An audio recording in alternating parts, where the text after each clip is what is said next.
Le rôle du Kenya. Le Kenya a assumé il y a près d'un an et demi la tâche de fournir les forces fondamentales sur le terrain pour contribuer à cet effort. La solidarité démontrée par cette nation africaine va au-delà de cette région.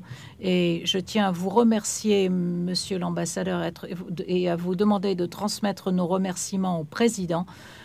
Nous nous réjouissons de la poursuite de notre collaboration avec le Kenya et d'autres États africains à l'appui des peuples de la République haïtienne. Je dois bien sûr mentionner tous les autres pays de notre région qui ont fourni leur appui, non seulement en fournissant des forces sur le terrain, mais en fournissant une formation aux officiers de police, ce qui m'amène au contexte de ce que cela signifie. Il s'agit d'un processus continu, d'un processus évolutif qui signifiera que chaque partie prenante, et je salue ici les États membres de l'OEA, le leadership haïtien, et n'oubliez pas, nous ne faisons rien sans que le gouvernement haïtien soit informé et d'accord, parce que nous respectons son intégrité et sa souveraineté. Donc le processus de prise de décision et de consultation des autorités haïtiennes est essentiel. C'est pourquoi lors de la deuxième réunion du groupe d'amis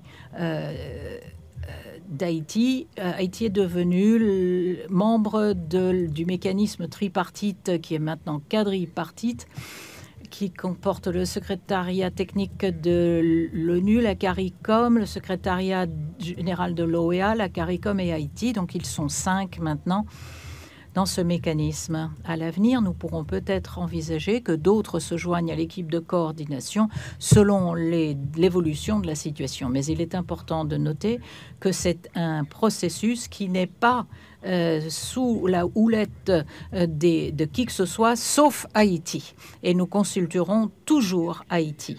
Je tiens à préciser ici, outre ces parties prenantes que je viens de mentionner, que nos États membres ont indiqué très clairement, et sans contestation aucune, que la sécurité est importante, la lutte contre les gangs, c'est important, mais il faut que ceci se fasse dans le contexte de l'état de droit, de la souveraineté, mais aussi en prenant en considération les droits de la personne et le développement, le processus politique. Donc c'est une approche beaucoup plus holistique. La résolution de l'ONU se concentrera bien sûr sur l'environnement sécuritaire, mais il y a un contexte plus vaste qui est indiqué dans la feuille de route. Quelle est notre intention? D'ici une semaine, nous l'espérons, avec la contribution d'Haïti et des institutions haïtiennes, en particulier dans le domaine de la sécurité, du dialogue politique et des élections, nous espérons, disais-je, fournir la 3e mouture de la feuille de route et commencer à fournir le soutien direct en Haïti afin que nous puissions lancer sa mise en œuvre. Un plan, c'est un plan, mais sans les bonnes ressources, cela ne servira à rien. Il faut aller aider le peuple haïtien pour que soit atténué le risque sécuritaire auquel il est confronté. Plus tôt nous le ferons, mieux cela vaudra. Je suis heureux que le secrétaire général de l'ONU, M. Gutiérrez, ait fait une proposition en février dernier qui maintenant arrive à son accomplissement et qui se traduira par une résolution du Conseil de sécurité de l'ONU. J'espère sincèrement que lorsque la solidarité témoignée par notre propre continent sera reconnue par tous, il y en a d'autres qui seront inspirés, qui n'hésiteront pas et qui fourniront leur soutien à l'adoption de la résolution. Nous en avons besoin. Je l'ai déjà dit, je veux le redire. L'OEA ne peut pas tout faire dans le domaine sécuritaire. Nous n'avons tout simplement pas ce mandat.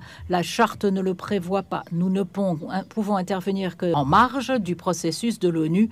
Cette résolution est donc essentielle pour que l'OEA puisse faire au maximum ce qu'elle peut faire sur la base des règles de notre propre charte. Nous ne ferons rien au niveau des opérations de maintien de paix ou de structures sécuritaires.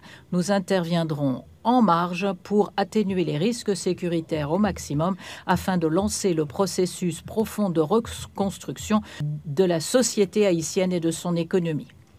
J'espère qu'une fois que le processus de négociation à l'ONU sera lancé, nous aurons rapidement une résolution adoptée, appuyée par l'intégralité du Conseil de sécurité de l'ONU et par nos propres États membres, par le biais de vos représentants à l'ONU, et qu'il nous sera possible de vraiment commencer à travailler sur le terrain avec Haïti, avec le leadership haïtien, car il y a un chronogramme. Nous avons fixé à février prochain la conclusion du mandat du gouvernement transitionnel. Donc tout ce qui va être fait à partir de maintenant nous aidera à mieux gérer ce processus. Nous attendons de recevoir les recommandations de la CARICOM dans ce processus, comme ils l'ont déjà maintes fois fait, et nous tiendrons bien sûr les membres de l'OEA informés de toute mesure que nous prenons. Et tous les 2 mois, nous vous présenterons un rapport sur la feuille de route et sa mise en œuvre. Il y a d'autres détails qui doivent encore être peaufinés pour ce qui est du contexte et du positionnement de ce projet, de cet exercice, de cette initiative, mais nous reviendrons vers vous et le Conseil permanent dans un contexte plus formel.